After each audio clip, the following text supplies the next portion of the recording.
how to enable call bearing on Android. Hey everyone, welcome back to the channel. In today's video, I'll show you how to enable or disable call bearing on your Android phone.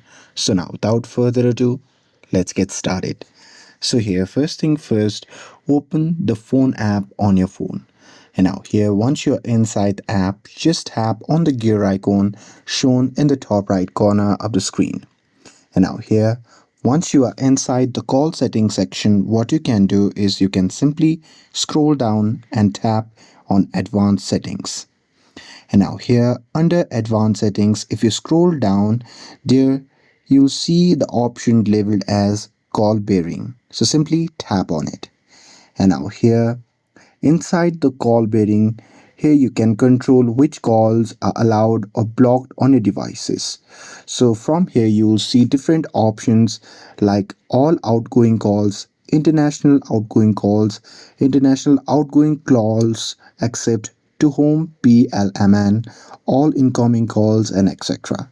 So here you can simply toggle the option you want to turn on and off. And that's it. That's how you can easily enable or disable call bearing on your Android phone.